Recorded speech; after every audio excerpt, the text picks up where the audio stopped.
सर्वांना नमस्कार. स्वागत आहे आपलं मराठी चातुर्य कथा या यूट्यूब चॅनलवर. आपल्या व्हिडिओला लाईक करा, चॅनलला सबस्क्राईब करा आणि बेल आयकॉनवर प्रेस करा आणि सगळ्या नोटिफिकेशन्स मिळवा. चांद मातला भाग 184. मग आता असेच काही दिवस गेले. चंद्राला सावरण्यातच सगळ्यांचं लक्ष लागलं होतं.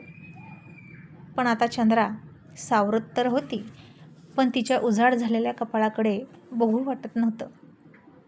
तिनं कितीही नाही म्हटलं तरी तिच्या गळ्यातलं मंगळसूत्र आणि कपाळाचं कुंकू तिला पुसावंच लागलं. आणि असेच 1-2 महिने गेले आणि या काळात चंद्रात जिवंत तर आहे की मेली हेच कळत नव्हतं.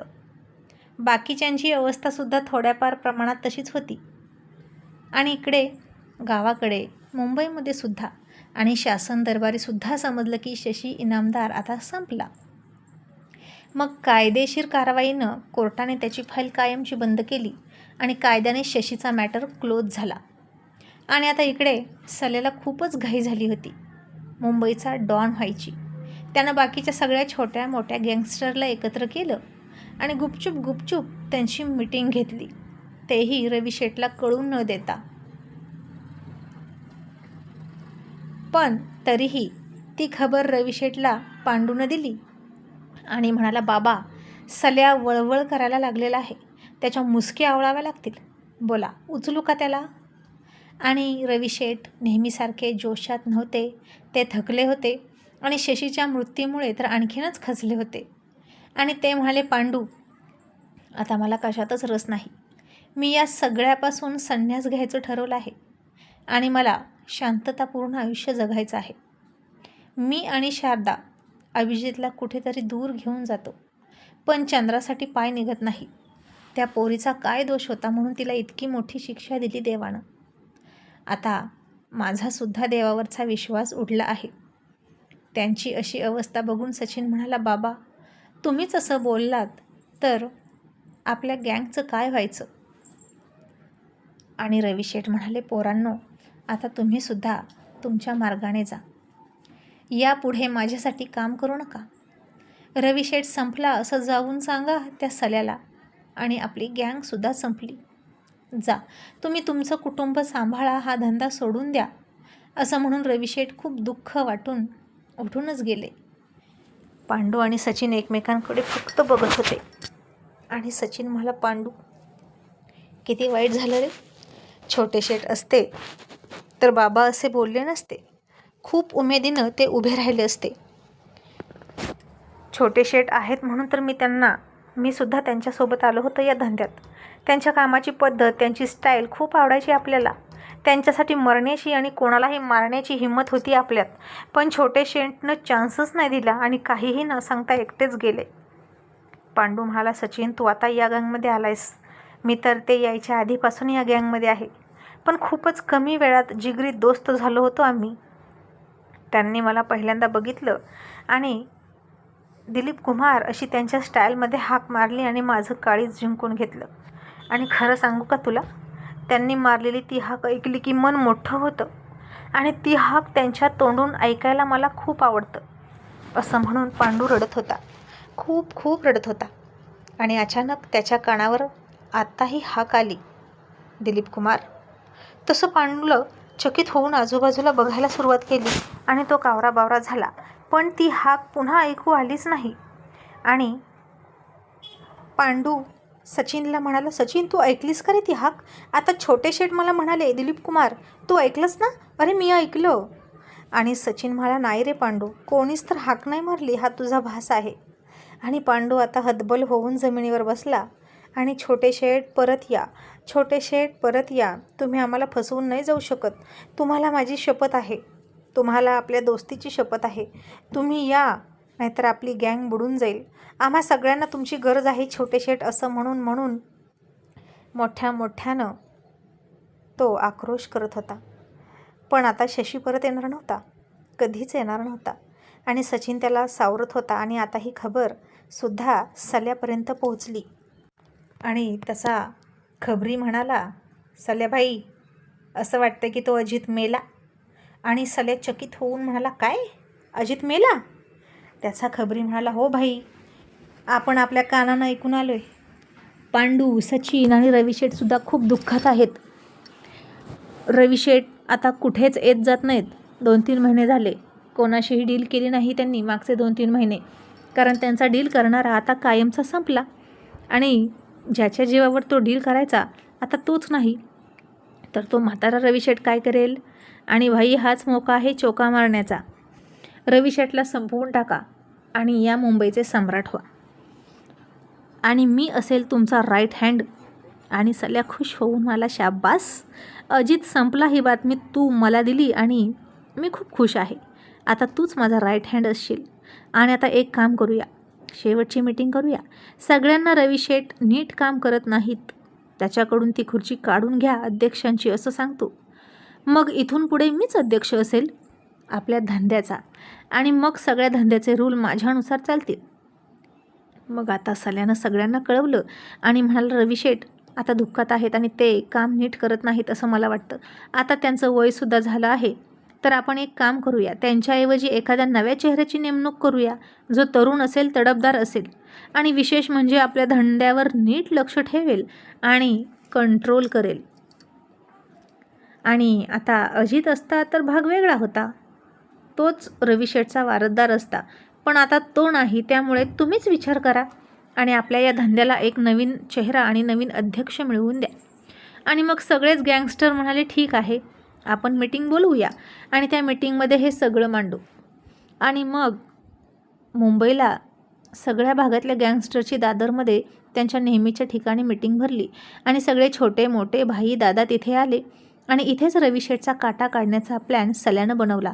कारण नुसतं खुर्चीतून हटवून उपयोग नाही रविशेठला.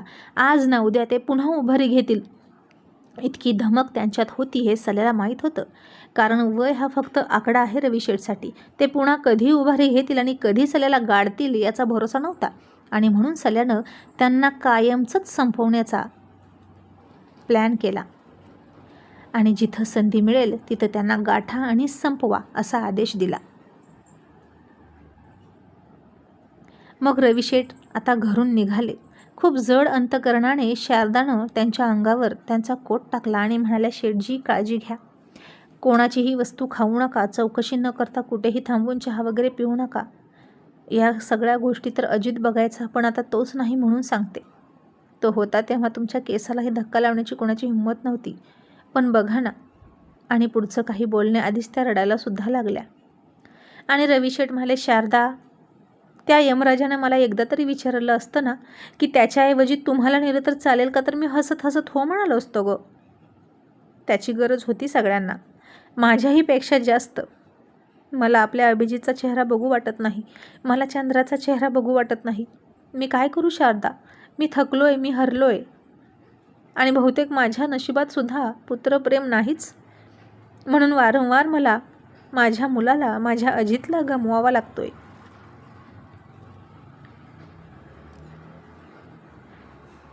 असं म्हणून आता रविशेठ रडत होते. आणि शारदा म्हणाली शेठजी असं नका बोलू. एवढी मीटिंग करा आणि सोबत माणसं घेऊन जा. रविशेठ म्हणाले शारदा, 100 माणसांची फौज दिली तरी उपयोग नाही गं. 100 माणसांचं बळ आणि 1000 डोक्यांची हुशारी माझ्या अजितमध्ये होती. तसा आत्ता माझा बॉडीगार्ड मी कुठून आणू, माझा अजित कुठून आणू असं म्हणून ते निघाले. थेट गाडीमध्ये जाऊन डोळे पुसून बसले आणि मंदिरातला दिवा फडफडला तसं शारदा घाबरली. आणि तिला आठवलं मागे एकदा शशी म्हणाला होता, मा दिवा विजू देऊ नको. ते त्यांना आठवलं आणि त्या पळत गेल्या. दिव्यामध्ये तेल ओतलं आणि त्याला विजू दिला नाही. पण त्यांच्या हृदयात धाकधूक होत होती. आणि आज काय होईल त्या मीटिंगमध्ये याची त्यांना काळजी लागून राहिली. मग आता सगळे जमले होते, फक्त रविशेठ यायचे राहिले होते. आणि सगळ्यांच्या मध्यभागीची सगळ्यात मोठी खुर्ची होती ती त्यांचीच होती. तिथे फक्त रविशेठ बसायचे. आता सगळ्यांच्या समोर पाण्याच्या बाटल्या होत्या. आल्या आल्या रविशेठनं सुद्धा त्यातून थोडंसं पाणी पिलं आणि ती बाटली समोरच ठेवली. आणि मग काही वेळातच सल्याच्या प्लॅननुसार त्यानं तिथले वर्कर खरेदी करून ठेवले होते, ज्यांच्यावर कुणाला संशय येणार नाही असे. आणि त्यानं सगळ्या पाण्याच्या बाटल्या उचलून नेल्या आणि सगळ्यांच्याच पुढच्या उचलल्या आणि पुन्हा फ्रेश वॉटर भरून आणतो म्हणून भरून आणल्या आणि ठेवल्या आणि सल्याकडे बघून अंगठा वर केला आणि काम फत्ते असं सांगितलं.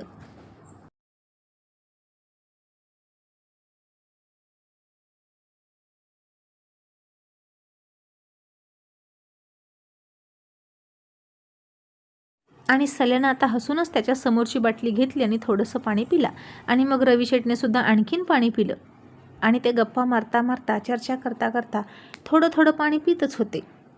आणि त्यांना असं हळूहळू पाणी पिताना बघून सल्या मात्र इकडे हळूहळू खुश होत होता, कारण हळूहळू ते पाण्यातलं विष रवी शेठच्या पोटात जात होतं आणि घरी जाऊन ते नक्कीच मरणार होते. आणि मग बाकीचे गँगस्टर दबकत दबकत रवी शेठला म्हणाले, बाबा आम्हाला तुमच्या नेतृत्वाबद्दल काहीच शंका नाही. जसं तुम्ही सांगाल तसाच धंदा करायला आम्ही तयार आहोत. तुम्ही जितकं कमिशन ठरवून दिलं तेवढंच कमिशन आम्ही समोरच्या पार्टीकडून घेतो. या धंद्यात काहीतरी रूल असावा, कमिशन ठरलेलं असावं. एका गँगने दुसऱ्या गँगच्या फॅमिलीला टार्गेट करायचं नाही, हे सुद्धा तुमची शिकवण. तुम्ही खूप चांगले निर्णय घेतले या खुर्चीत बसल्यापासून आणि आम्हा सगळ्यांना तुमचं नेतृत्व कबूल होतं. पण असं म्हणून ते सगळे थांबले आणि लगेच सल्या म्हणाला, पण बाबा मी काय म्हणतो, आता तुम्हाला आरामाची गरज आहे आणि तुमचा वारस कोण आहे हेही डिक्लेअर नाही. अजित असेल तर चालेल आम्हाला, आमची काहीच हरकत नाही. आणि तो असेल तर त्याला समोर आणा. बाबा दिवस बदलत आहेत, पोलीस खातं बदलत आहे, अधिकारी बदलतात, त्यामुळे आपल्याला सुद्धा आपल्या धंद्याचे नियम चेंज करावे लागतील. जुन्या नियमांप्रमाणे धंदा चालत नाही. हल्ली पोलिसांना सुद्धा भरपूर कमिशन द्यावं लागतं. अशा अवस्थेत एखाद्या प्रामाणिक पोलीस भेटला तर त्याच्यापासून धोकाही असतो. त्यामुळे मला असं वाटतं की आपल्या धंद्याचे रूलसुद्धा बदलावेत.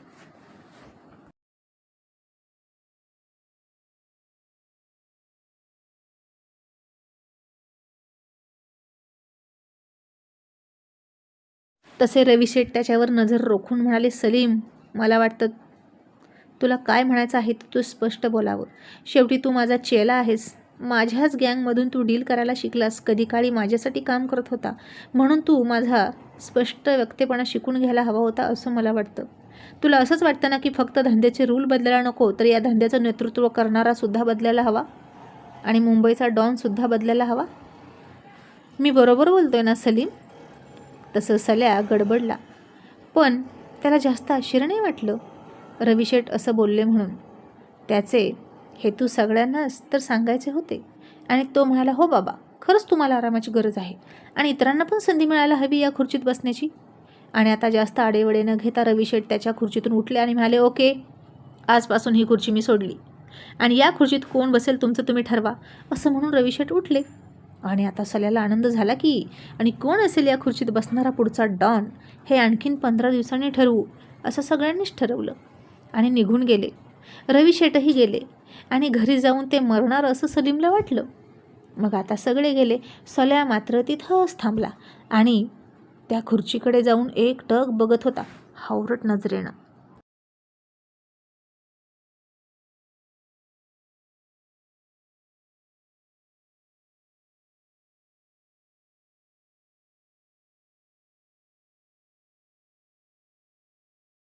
आणि आता तो त्या खुर्चीकडे बघता बघता रवी शेठ मरणार म्हणून मोठ्यानं हसला आणि म्हणाला, आता या खुर्चीत मीच बसणार. असं म्हणून तो त्या खुर्चीत बसणार इतक्यात त्याच्या पायात कोणीतरी एकामागून एक 10-12 फटाके फोडावेत अशा बंदुकीच्या गोळ्या फडल्या आणि सलीम घाबरला आणि कोण आहे म्हणून त्यानं इकडे तिकडे बघितलं आणि त्याला त्याच्यासमोर एक काळी आकृती दिसली आणि त्याला बघून तो आणखीनच घाबरला.